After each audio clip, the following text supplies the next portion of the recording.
बिस्मिल्लाहिर्रहमानिर्रहीम। अस्सलामुअलैकुम। आप देख रहे हैं 1 बाय 1 न्यूज़ HD। खबर शामिल करते हैं फैसलाबाद से। फैसलाबाद में चोरी की वारदातों में इजाफा होता जा रहा है। थाना सदर की हदूद अहमदनगर में अहले खाना घर में मौजूद ना होने पर चोरों ने घर का सफाया कर दिया। चोर घर के ताले तोड़कर कीमती सामान तलाई जेवरात लूटकर फरार हो गए। थाना सदर पुलिस को अंदराजी मुकदमा के लिए दरख्वास्त थाना सदर में जमा करवा दी। ताहाल पुलिस ने मुलजिमान के खिलाफ कार्रवाई ना की। मजलूम खातून की आला हकाम से नोटिस लेने और इंसाफ फराहम करने की अपील।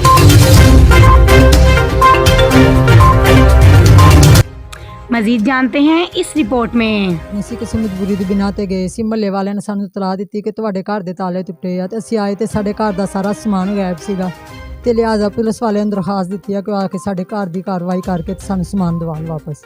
ਸਾਡੀ ਜਿਹੜੀ ਪਰੇਸ਼ਾਨੀ ਦਾ ਹੱਲ ਇਹ ਆ ਕਿ ਸਾਡੇ ਹਮਸਾਇਆਂ ਨੇ ਚੋਰੀ ਕੀਤੀ ਆ। ਸਾਡੀ ਗਲੀ ਪੂਰੀ ਗਵਾਹ ਵਾ ਇਸ ਚੀਜ਼ ਦੀ।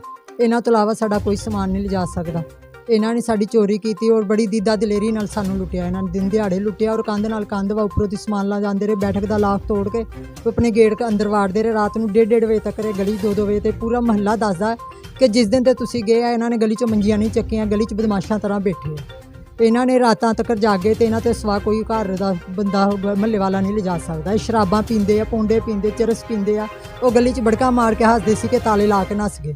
ਅਸੀਂ ਚੱਲ ਗਏ ਤੇ ਸਾਡੇ ਘਰ ਇਹਨਾਂ ਡਕੈਤੀ ਸ਼ੁਰੂ ਕਰਤੀ ਤੇ ਰੋਜ਼ ਸਾਡੇ ਘਰੋਂ ਇੱਕ ਚੀਜ਼ ਕਰਕੇ ਇਹਨਾਂ 1.5 ਮਹੀਨੇ ਬਾਅਦ ਸਾਡਾ ਘਰ ਖਾਲੀ ਕੀਤਾ ਤੇ ਇਤਲਾਹ ਦਿੱਤੀ ਦਰਵਾਜ਼ੇ ਖੋਲ੍ਹ ਕੇ ਕਿ ਇਹਨਾਂ ਸਮਾਨ ਖਰਾਬਾਜੀ ਕਾ ਦੱਸੋ ਕਿ ਇਹਨਾਂ ਦਾ ਬੂਹੇ ਖੁੱਲ੍ਹੇ। ਜਦੋਂ ਘਰ ਖਾਲੀ ਹੋ ਗਿਆ ਤੇ ਫਿਰ ਸਾਨੂੰ ਇਤਲਾਹ ਪਹੁੰਚੀ। ਜਿੰਨੀ ਦੇਰ ਸਮਾਨ ਸੀਗਾ ਉਨੀ ਦੇਰ ਸਾਡੇ ਘਰੋਂ ਸਮਾਨ ਲਿਜਾਂਦੇ ਰਹੇ।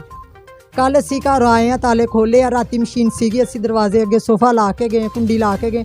ਅੱਜ ਫਿਰ ਸਾਡੀ ਮਸ਼ੀਨ ਚੁੱਕ ਕੇ ਰੂੰ ਵਾਲੀ ਗਠਲੀ ਢੇਰੀ ਕਰਕੇ ਉਹਦੇ ਚਾਦਰ 'ਚ ਬੰਨ੍ਹ ਕੇ ਮਸ਼ੀਨ ਲੈ ਗਏ ਤੇ ਕੁੰਡੀ ਫਿਰ ਸਾਡੇ ਅੱਜ ਖੋਲ੍ਹ ਗਏ। ਸਾਡੇ ਨਾਲ ਇਹਨਾਂ ਨੇ ਬਹੁਤ ਜ਼ਿਆਦਤੀ ਕੀਤੀ ਹੈ ਤੇ ਪੁਲਿਸ ਵਾਲਿਆਂ ਨੂੰ ਸਾਡੀ ਇਹ ਦਰਖਾਸਤ ਆ ਕਿ ਸਾਡੇ 'ਤੇ ਬਹੁਤ ਜਲਦੀ ਕਾਰਵਾਈ ਕਰਕੇ ਨਾ ਸਾਡਾ ਸਮਾਨ ਵਾਪਸ ਦਿਵਾਇਆ ਜਾਵੇ। ਲੱਖ ਤੋੜੇ ਸੀ, 1.5 ਲੱਖ ਰੁਪਈਆ, ਬੱਚੀ ਦਾ ਜ਼ੇਵਰ, ਮੇਰਾ ਜ਼ੇਵਰ ਸੀ, ਕਾਂਟੇ ਅੰਗੂਠੀ। ਇੱਧਰੋਂ ਮੇਰੀ ਨੂੰਹ ਦਾ 3.5 ਤੋਲੇ ਦਾ ਜ਼ੇਵਰ ਦਾ ਸੈੱਟ, ਪੇਟੀਆਂ ਟਰੰਕਾਂ ਦੇ, ਮਸ਼ੀਨਾਂ, ਓਵਨ, ਜੂਸਰ, ਮੇਰੇ ਪੱਖੇ ਛੱਤ ਵਾਲੇ, ਮੇਰੀ ਹਰ ਚੀਜ਼ ਘਰ ਦੀ ਜਿਹੜੀ ਹੈ ਨਾ ਮਤਲਬ ਉਹ ਲੈ ਗਏ। ਅਤੇ ਸਭ ਮੈਨੂੰ ਆਪਣੇ ਹਮਸਾਇਆਂ 'ਤੇ ਸ਼ੱਕ ਆ।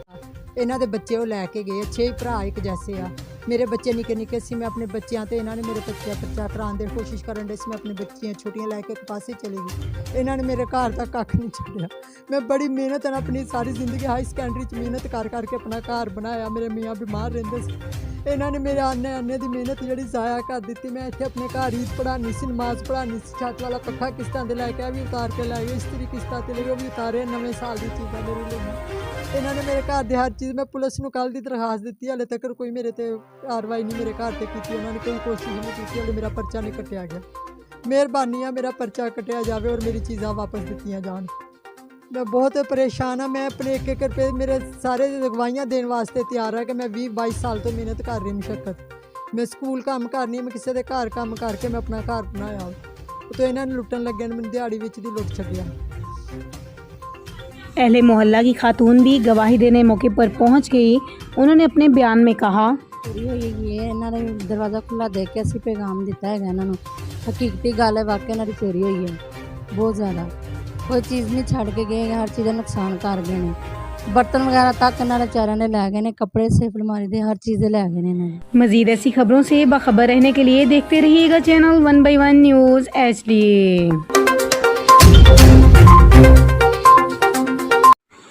YouTube पर हमारे चैनल को लाइक करें, शेयर करें और सब्सक्राइब करें और घंटी का निशान दबाना ना भूलिएगा ताकि आने वाली हर नई वीडियो आपको मौसूल हो सके।